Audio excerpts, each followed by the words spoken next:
This is Life Experiences with Dr. Amanda, and thank you for joining me again. Today, we're going to talk about the importance of doing what's happening right now. So, I'm going to talk about that's not important right now. It may be something that is important, but for that moment in time, that's not where our focus should be. So, most of us would even say we have more things to do than time there is to do those things. Many of us would say that. We're constantly doing multiple things at the same time.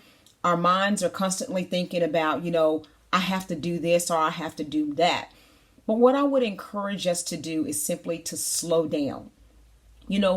Take the time to fully do accurately and well what you're doing at that moment, or even to enjoy whatever we're doing at that moment. Appreciate what is happening right now. We can spend a lot of time just simply thinking about what we need to do while we're doing something else. We're not actually even doing it, but we're thinking about it. So whatever we're doing at that moment, we're not putting forth our full effort or our best effort because our minds have already moved on to the next thing. So I encourage you, and I do it myself, to train myself to just slow down with these words. Amanda, that is not important right now. Doesn't mean that I won't get to it later or I won't put it in my plans. But what I'm doing at the moment is what I should be putting my focus into. And I appreciate my oldest daughter. Some years ago, she really brought this to my attention. She would stop talking to me mid-sentence. And I would say, why are you not talking? She's like, you're not listening. And I would be doing something else, but I would be partly listening also. But I understood what she was saying. I didn't have her full attention. And that's what I mean. Whatever we're doing, let's put our full attention to that.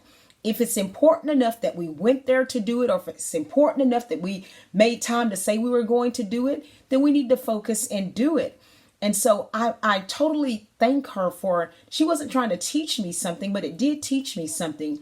Even some years ago, I worked at the Center for Brain Health. And one of the things that studies proved is that people who did a lot of things seemingly at the same time, what we call multitasking, their brain activity looked very much like a person who has attention deficit hyperactive disorder, which we all call ADHD for short. But imagine that, just multitasking on a regular basis, if it makes your brain look like someone who has, special needs like ADHD. People take medicine for that so that their brains won't be like that and they won't act like that, like always on edge. And so that tells us within itself that just on the natural, it's not a good idea to always constantly be trying to do multiple things at the same time. And I think about it on a spiritual level. I even encounter it in my prayer time. I know some mornings I'll get up and I'll be, really trying to get into God's, will, seeking his face. And my mind will start thinking about what I'm going to wear for work, or what am I going to make for my breakfast. And so time will have passed by and I'll realize I really wasn't seeking God's face in prayer. My mind was thinking about a lot of things. And so when that happens, I have to bring my mind in subjection.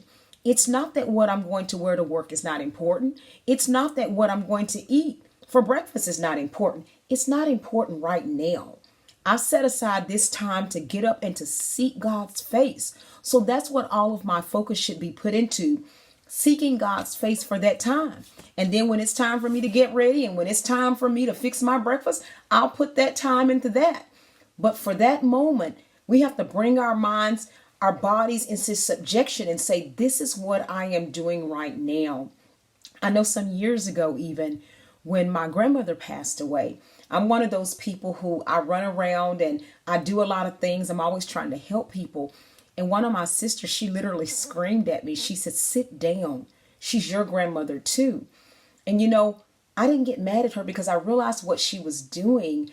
I wasn't even giving myself the time to grieve because I was trying to run around and do so many things for other people. I wasn't taking the opportunity that I had right then to grieve and to spend quality time with family.